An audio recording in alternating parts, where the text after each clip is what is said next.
analogía de la comunicación. Bueno,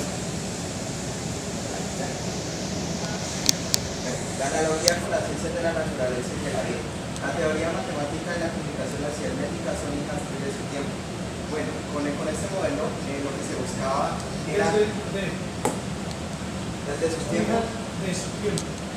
Son hijas de su tiempo. Entonces, ¿qué se buscaba con esto? Era crear un enfoque evolucionista en el cual se uniera tanto la teoría matemática de la comunicación con la cibernética, con el fin de poder dar solución a los diferentes sistemas de información de la comunicación.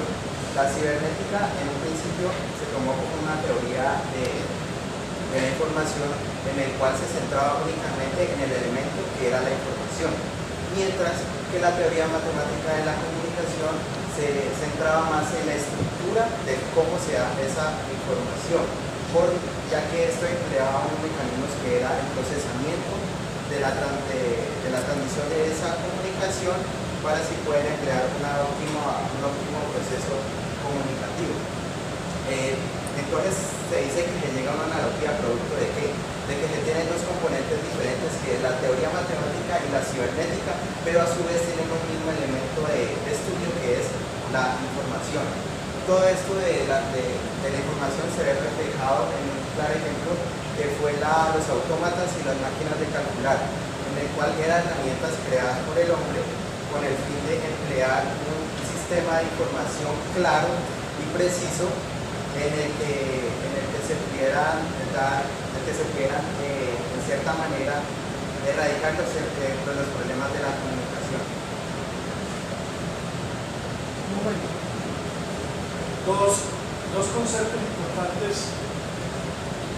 ¿Qué entienden por analogía? La analogía es como dos relaciones semejantes dos componentes diferentes, pero se tiene algo en común. O sea, es como hacer una clase de comparación, una relación entre dos objetos que no necesariamente son iguales. Por ejemplo, aquí se trata mucho la analogía de los organismos biológicos y de las máquinas como tal.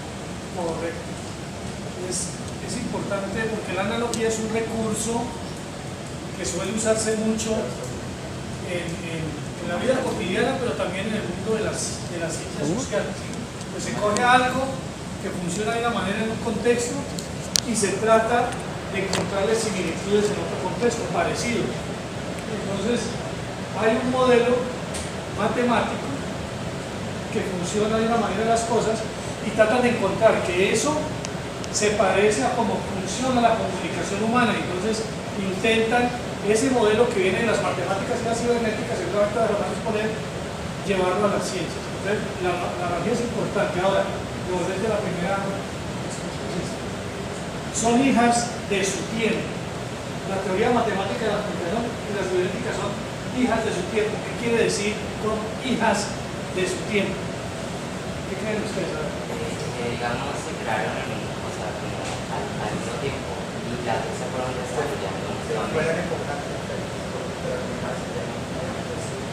Digamos que en parte es eso, pero tiene una connotación mucho más precisa, porque esa palabra hijas de su tiempo se utiliza en este momento, pero se puede utilizar, por ejemplo, para decir que los jóvenes de hoy son hijos de su tiempo, que los problemas de la guerrilla son hijas de su tiempo. No sé, ¿será que porque surgen dependiendo del contexto social que está pasando en ese momento? Correcto, o sea, quiere decir que de alguna manera obedecen a ese momento histórico en ese contexto específico donde surgieron. O sea, lo que les he dicho varias veces en las exposiciones cuando yo les hablo, y es que todo tiene un momento y un contexto. O sea, ¿qué estaba pasando en ese momento en el mundo? ¿Qué estaba pasando? Que la Primera Guerra Mundial, que la Segunda Guerra Mundial, bueno, cosas de ese estilo. Entonces, siempre en las ciencias sociales hay como una especie de principio, ¿no? Y es que las cosas suceden en el momento en que deben suceder, porque ese es el momento que les tocaba. O sea, un poco como las cosas no suceden antes y después, sino allí. Son hijas de su tiempo. O sea, en esa época, en este momento, para el desarrollo que había en las ciencias, estas teorías casan perfectamente con lo que estaba pasando en el mundo científico. Por eso dice, son hijas de su tiempo. No pueden haber surgido 50 años atrás y seguramente hoy ya no tendrían sentido. pero en ese momento tenían todo el sentido del mundo de acuerdo al desarrollo. Entonces, esa expresión, son hijas de su tiempo, se utiliza en muchos contextos y lo que quiere decir es que generalmente toda teoría o todo desarrollo, digamos, de la sociedad tiene una explicación por la época, el momento de, digamos, la fecha y las situaciones que están viviendo en ese momento. A eso se refiere. Continúen, gracias. Bueno, yo les voy a exponer acerca de lo que es la teoría de la información matemática de Shannon. Bien, como tal, esta teoría nació en la telegrafía y la criptografía, que son ambos dos métodos de transmisión de mensajes por medio de códigos. Shannon, ¿qué hizo? Basó ese modelo en el que utilizó una fuente, un transmisor, un canal, un receptor y un destinatario con el cual explicar ese modelo de la comunicación. Más respectivamente, el de, digamos, pasar de un lado, de un polo al otro, una respectiva información. Entonces, él se planteó cómo hacer circular la mayor cantidad de mensajes posibles en un tiempo mínimo determinado. Bueno, chicos, en la teoría de la información es importante aclarar que se toma a la información como algo cuantificable, no como un contenido. Entonces, se le da más preponderancia a lo que es la cantidad de mensaje, cómo se emite ese mensaje, que a la cualidad de ese mensaje como tal. Y pues aquí se plantean muchos factores sobre ese mensaje, que es la información, que es el mensaje, la medida y el ruido. Entonces aquí se plantea de cómo en el medio se permite tener la capacidad de transmisión de esa información, y a su vez en el ruido cómo se da esa velocidad en la cual se emplea esa información. Bueno, entonces, este ejemplo, este modelo lo podemos tomar con el siguiente ejemplo. Por ejemplo, yo voy a ser la fuente que emite un mensaje y mi compañero va a ser el destinatario o destino. Entonces, yo como una fuente soy un componente humano o mecánico, en este caso humano, que determina el tipo de mensaje que se transmitirá y su grado de complejidad. Pero ¿qué necesito yo para poder transmitir ese mensaje? Un medio transmisor, que sería ese recurso técnico que transforma el mensaje originado por la fuente de información en señales apropiadas. En otras palabras, el mecanismo que yo utilizaría sería el lenguaje.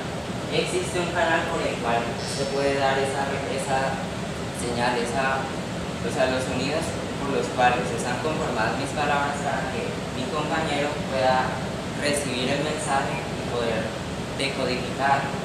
El canal en este caso sería el medio físico, todo el entorno que nos rodea y que está ligado a una fuente de ruido. Esa fuente de ruido puede ser como una clase de obstáculo que se encarga de causar pérdidas de información o que no se dé completamente el mensaje. Pero vamos a ver. Un ejemplo de esa fuente de ruido en este momento. Bueno, en este momento el área de televisión nacional.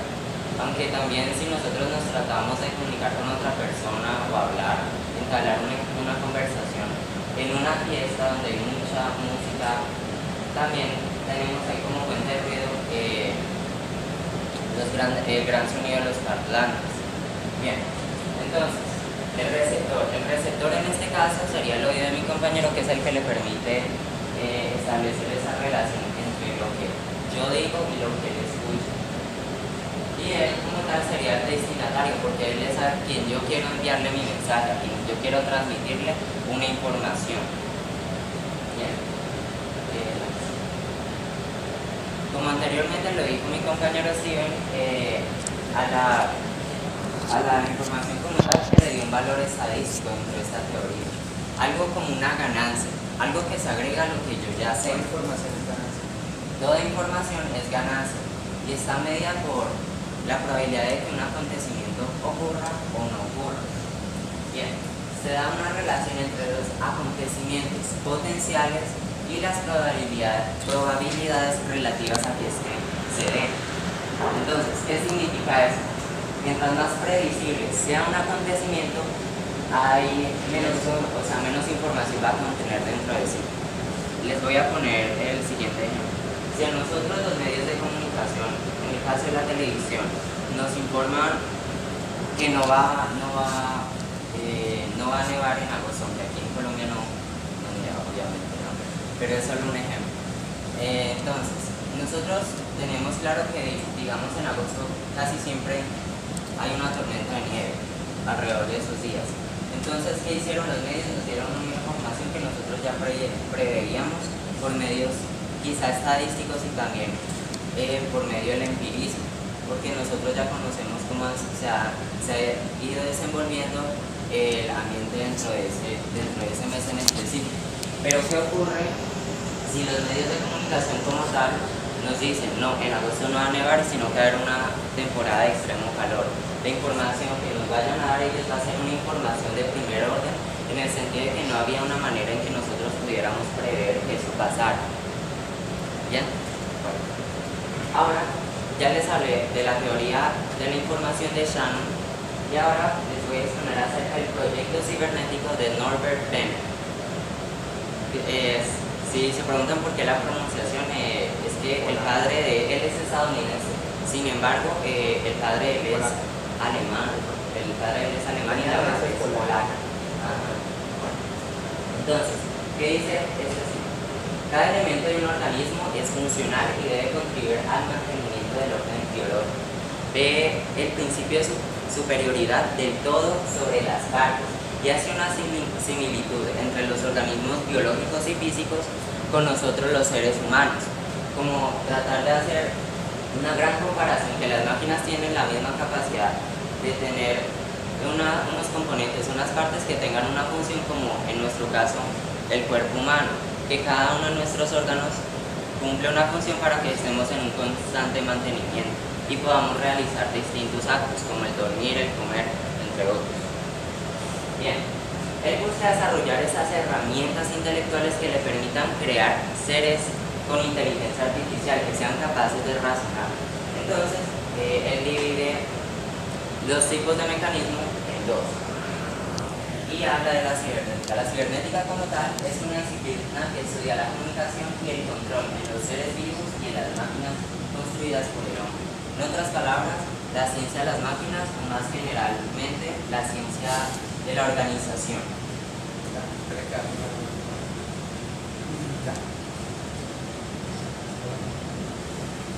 Como les había dicho antes, la cibernética se basa en una cualidad de autocorrección, pero esta cualidad de autocorrección la vamos a ver más adelante con lo que son los mecanismos de retroacción.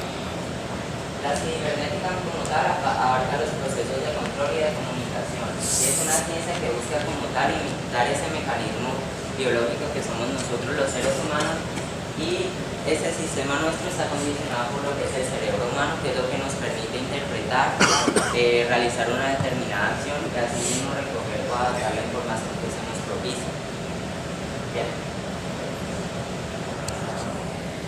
Entonces, estos aparatos, trata de imitar ese mecanismo biológico nuestro para crear aparatos o dispositivos que conviertan estos datos que nosotros pongamos dentro de ellos, introduzcamos en resultados como tal para que hagan una determinada acción. Bien. Entonces, como les voy a hablar de los mecanismos deterministas, y eso es uno de los dos tipos que introdujo Norbert Bennett, el principal precursor de la cibernética. En los mecanismos deterministas se hablan de los autómatas secuenciales. ¿Qué son esos autómatas?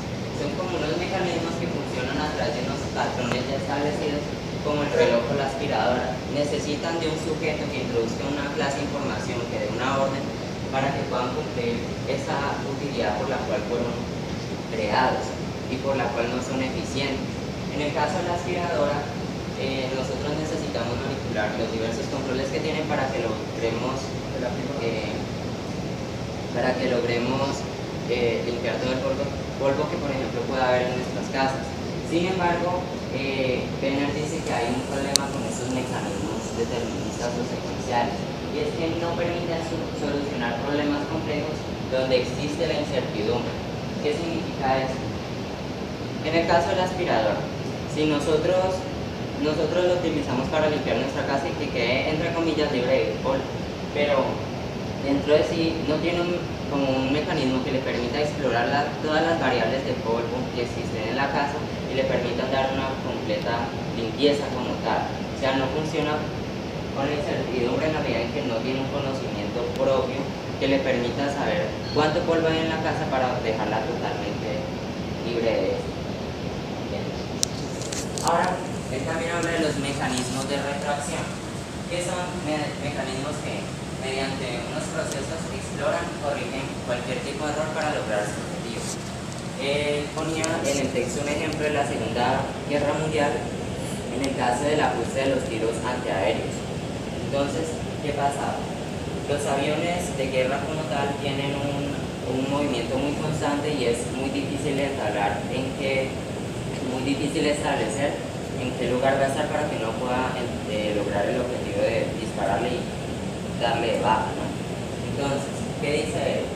Ese mecanismo de disparo que tienen los aviones necesitan de un proceso de retroacción, no de unos tiros preestablecidos, sino que a partir de ese proceso vaya creando una fase exploratoria. Esa fase exploratoria, ¿cómo se da?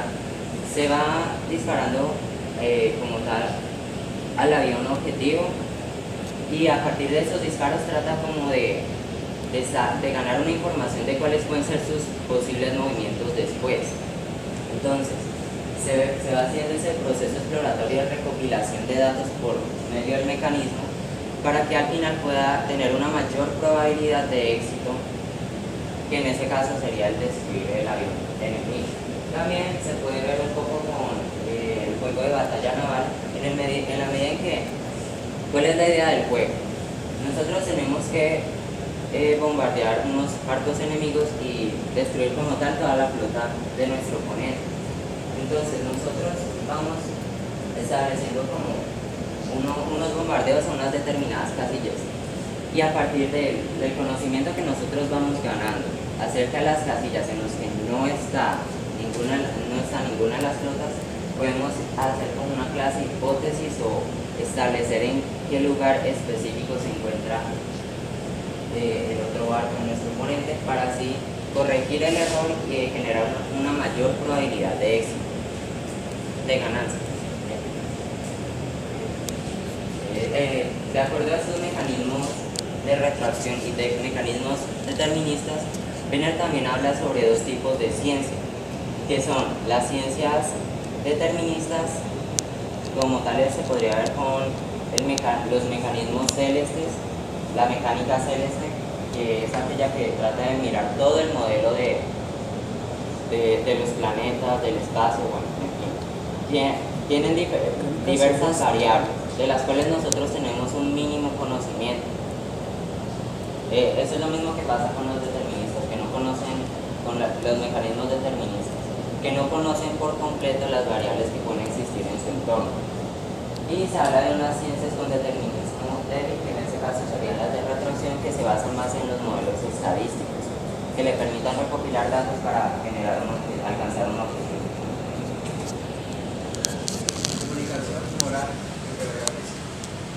Bueno, lo que aquí se plantea es que por medio de la teoría de la información se busque un enfoque reduccionista entre lo que es las ciencias naturales y las ciencias humanas.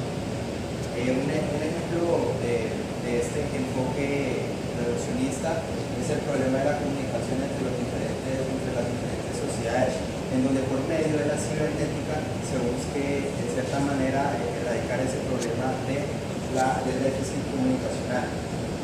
Wenger establecía que esta cibernética se debería encargar de los problemas de esa información, es decir, los factores que influyen en ese proceso comunicativo. E igualmente, a su vez tiene que hacer una retroalimentación en donde se deben de recuperar aquellos conceptos que se habían perdido producto de este déficit comunicacional. Esa relación entre lo que es las ciencias naturales y las ciencias humanas conllevó a crear la inteligencia artificial. La inteligencia artificial es una ciencia como tal que se encarga de diseñar y crear diferentes razonamientos acorde a la inteligencia humana. Es decir, la inteligencia artificial debe en cierta manera mejorar los diferentes mecanismos comunicativos de los seres humanos. Un ejemplo claro de la inteligencia artificial es lo que está implementando en este momento Google, en donde busca crear un sistema en el cual se recopile, o más bien se recoja toda la información en una sola red, en el cual, por medio de diferentes mecanismos electrónicos como smartphones, se pueda acceder a esta información y que sea una información más efectiva y más acertada acorde al tema en el que los seres humanos quieren investigar.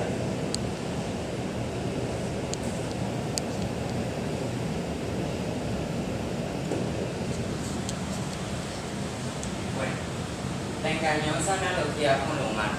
¿Qué sucede aquí? Como tal, la cuestión de la comunicación se vio en gran medida vista o como tal reducida en lo que era el concepto de la información. Se redujo a la información también a una cuestión de acontecimientos probables, de acontecimientos que estuvieran totalmente, que fuesen totalmente relativos a la cuestión estadística y de los numéricos. Entonces, se logró que se crearan unas máquinas programables, pero que no tuvieran ese verdadero sentido que nosotros tenemos los seres humanos de una inteligencia. En el caso de estas, de una inteligencia artificial. Y es cuando ahí no se logra explicar en las máquinas el proceso humano, la comunicación fundamentada en la significación.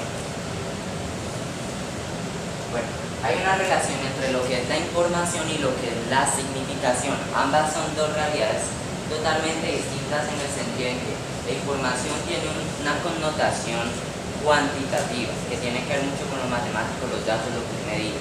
Sí, mientras que la significación como tal es un proceso humano que nos permite hacer una serie de relacionamientos entre los conocimientos que nosotros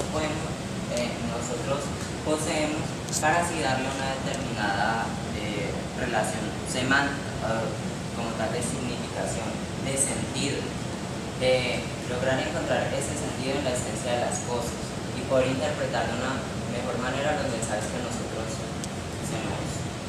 se nos dan constantemente. Entonces, surge la siguiente pregunta, de acuerdo a esa analogía entre lo humano y lo más que lo científico, lo mecánico, todo lo que tiene que estar relacionado a la cibernética para las máquinas. Entonces, el ser humano, máquina o sujeto con capacidades. La cibernética y la sistemática se encargaron de reducir la capacidad del ser humano a algo mecánico, algo como lo que nos explicaba la clase anterior, Keiner con esos modelos de influencia. Es su clase como semana. Entonces, ¿qué se decía? Que los medios de comunicación eran capaces de influir en los actos de cualquier ser humano, en la medida en que se diera ese modelo de transmisión que expliqué anteriormente con Shannon, que se nos diera por medio de una fuente una determinada información, nosotros la percibamos y de acuerdo al contenido de esta nosotros realicemos una determinada acción, que es lo que entre comillas esperan los medios, pero no. Los seres humanos somos capaces de tener grandes capacidades en el sentido del pensamiento y en lo que es la interpretación y el actuar propio. Entonces, Wenger habla de los tipos de comunicación. Existen tres tipos: de información binaria, en el cual su campo están inmersos los sistemas deterministas o mecánicos, que expliqué anteriormente con esos mecanismos deterministas y también el reloj interrumpido. Como un ejemplo, el reloj necesita la manipulación de un ser humano para que pueda cumplir su función, la introducción de unos datos. La probabilidad que se den sistemas cerrados en situación de ignorancia parcial. La trayectoria de una nave, ¿por qué? Porque es bastante difícil y eso se puede ver con los mecanismos de retracción. Y lo de la significación, que ya pertenece más al universo de la interpretación y de la acción que poseemos nosotros los seres humanos.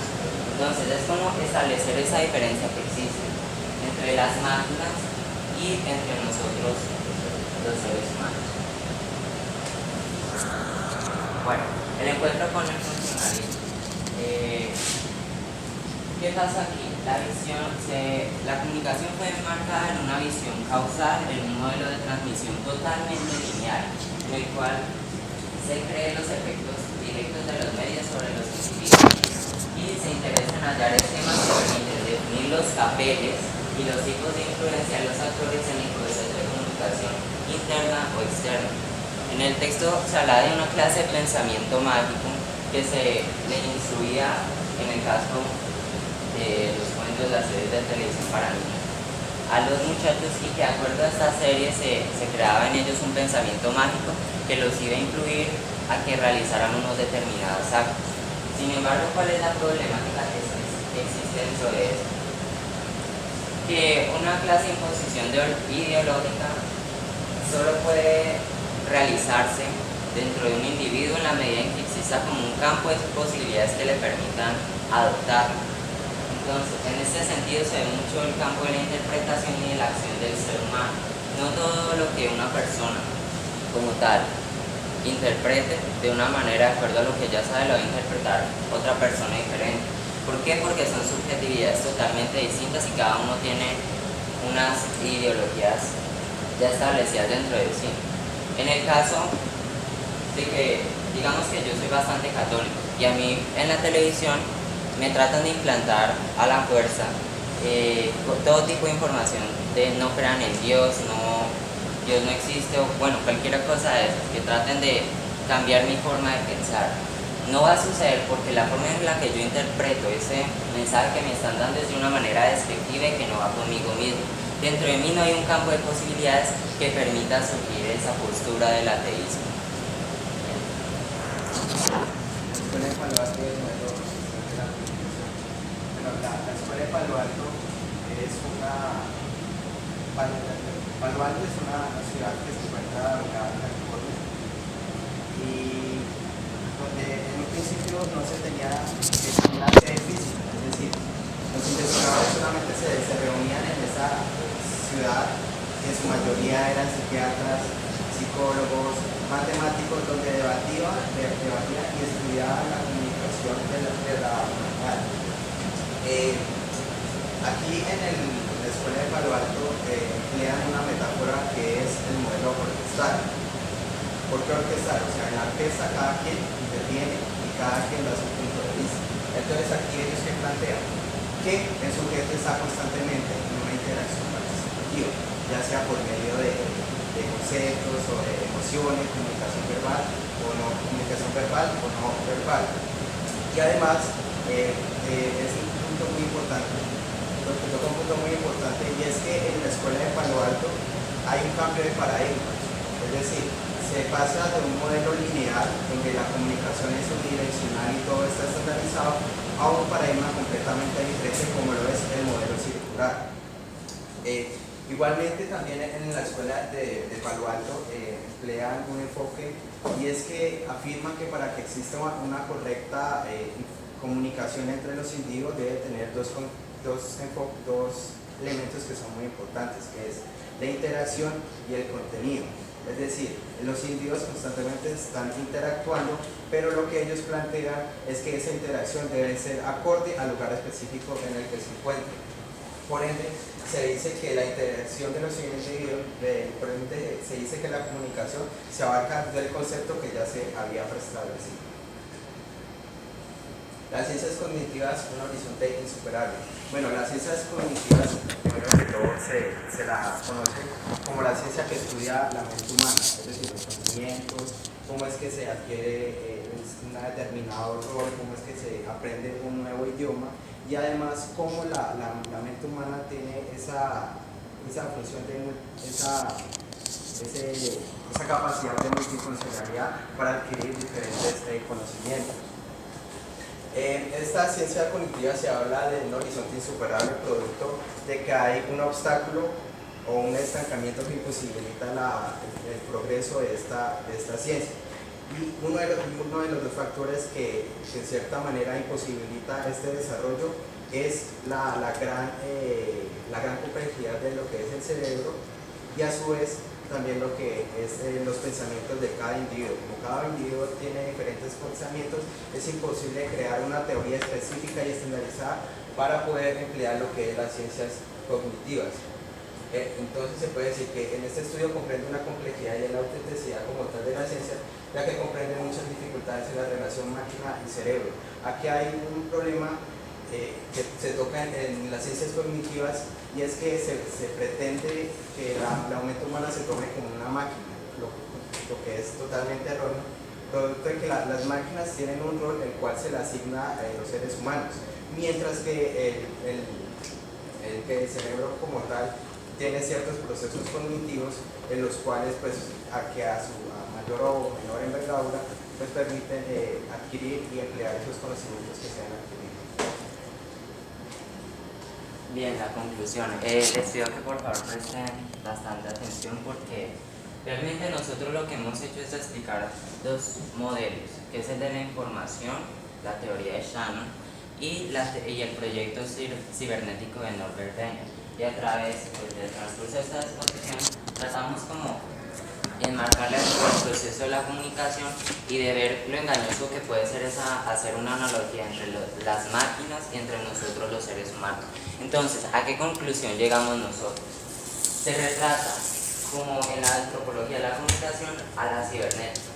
¿Qué fue la cibernética? Fue un esfuerzo por entender los fundamentos técnicos de la comunicación humana. ¿Qué se trató de hacer un rompimiento de barreras entre dos tipos de ciencias, las ciencias duras y las ciencias blandas. Y en este sentido, Moritz, que es, bueno, yo no sé si se pronuncia así, él, si mal no estoy, fue un psicólogo y también científico, que decía que por ejemplo, las ciencias duras se preocuparon por estudiar lo más fácil, lo medible, todo lo que fuera el tamaño, el peso, la longitud, la altura, bueno, en fin. Mientras que las ciencias, entre comillas, blandas, se encargaron de mirar todos los fenómenos vagos y que tienen múltiples variables dentro del ser humano, dentro de todo lo que es la capacidad subjetiva, que está en un constante cambio que no es igual en todos los sujetos. Entonces, la comunicación también está hecha de culturas, silencios, gestos, entonaciones, reglas de interacción que expresan el conflicto conteniendo. En esta pequeña parte lo que se nos dice es que la comunicación es algo bastante dinámico, interactivo, que se da entre los sujetos. Es algo, no es que sea ajeno a las máquinas, sino que estas se ven más enmarcadas dentro de los procesos de información, de lo que es probable y lo que no es probable como tal. ¿Tienen alguna pregunta?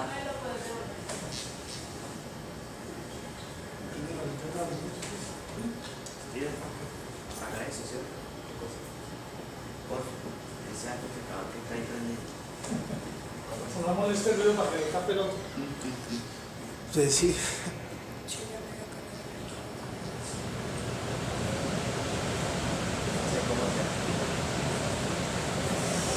¿Está todavía? No.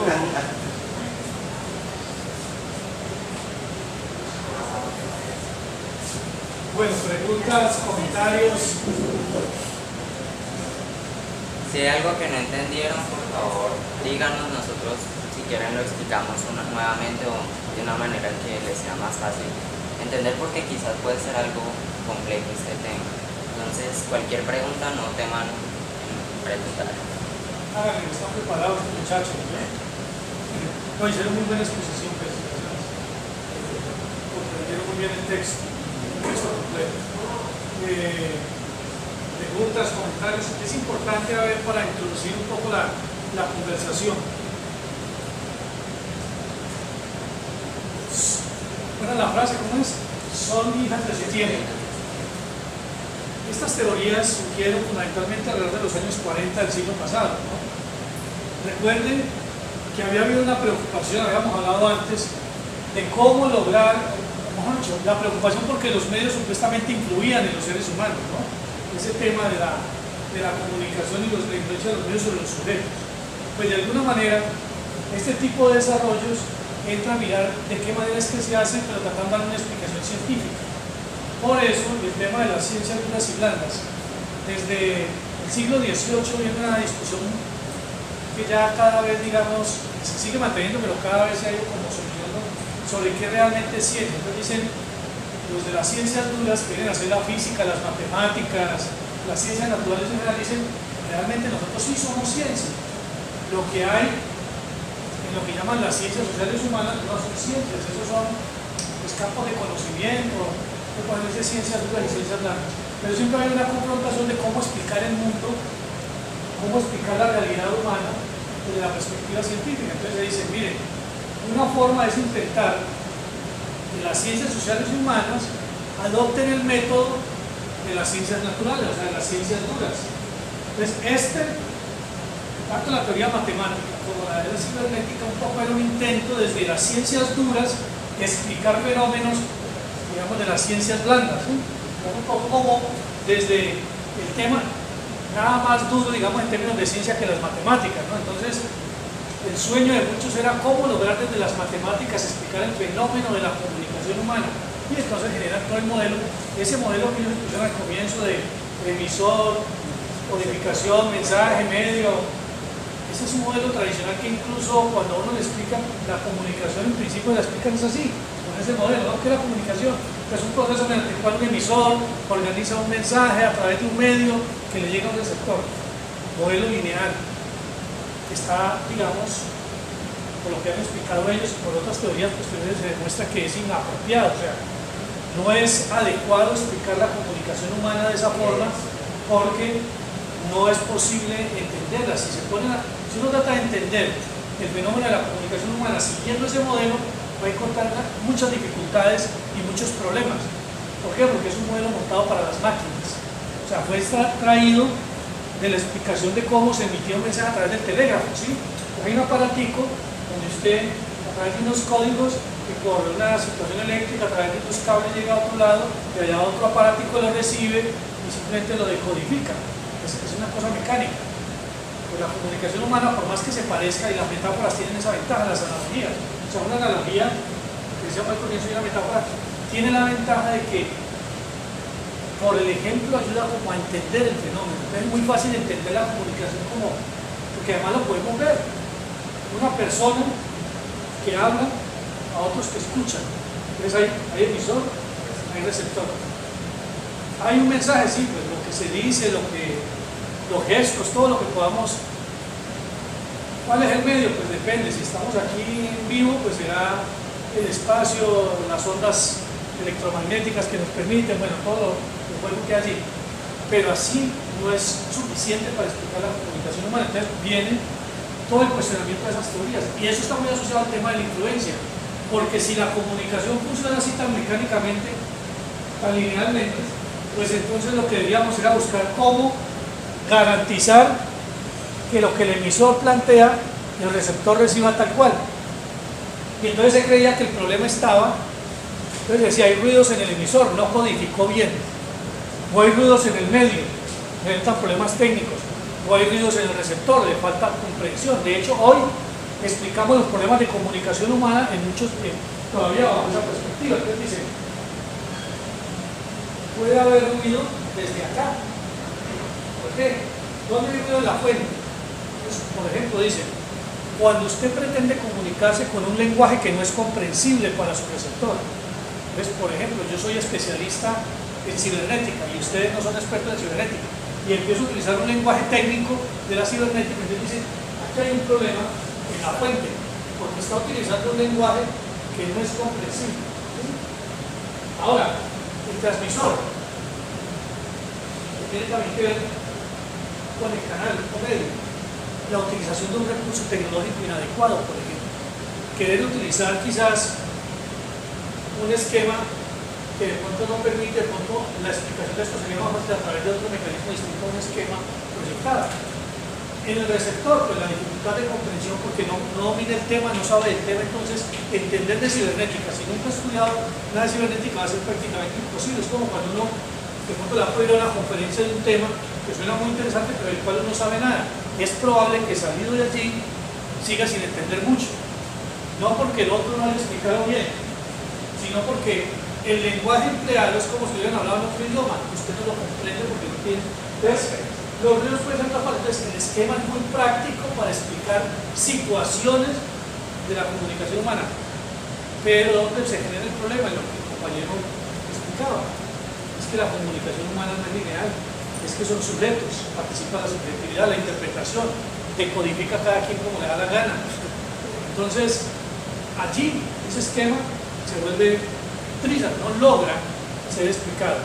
La cibernética ha seguido desarrollándose hoy, porque es toda la búsqueda de la inteligencia humana en la robótica, por ejemplo, es un gran desarrollo de la cibernética, que es cómo lograr que haya aparatos inteligentes, casi que interactúen con el ser humano. En todos los desarrollos de lo digital, donde dicen que las casas son inteligentes porque usted tiene un montón de dispositivos que le organizan.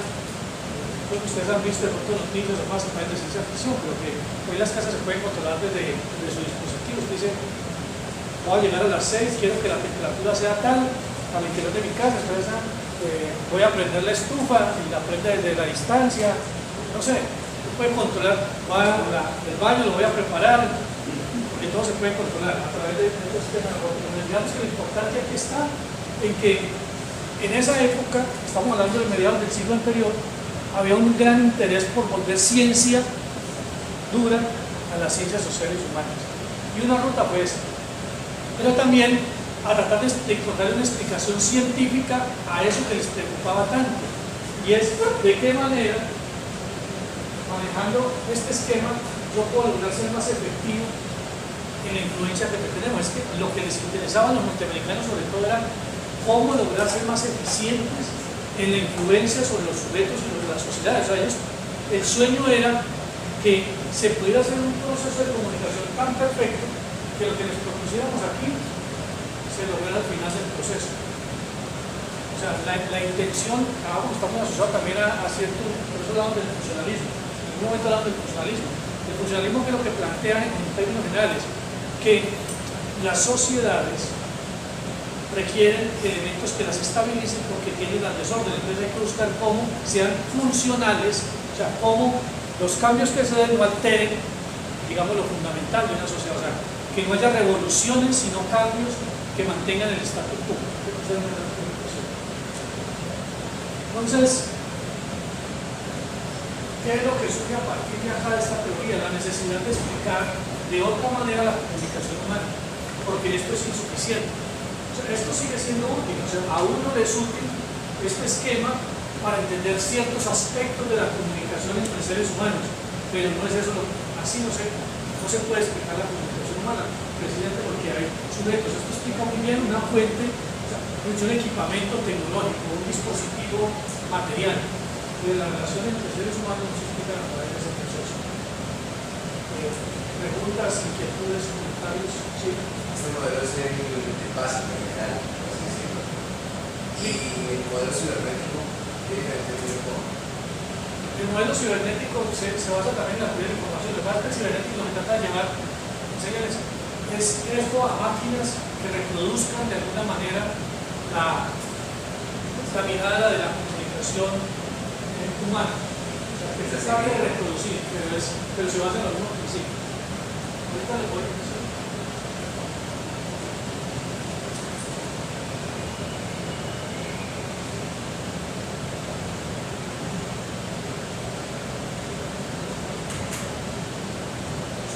Hacer.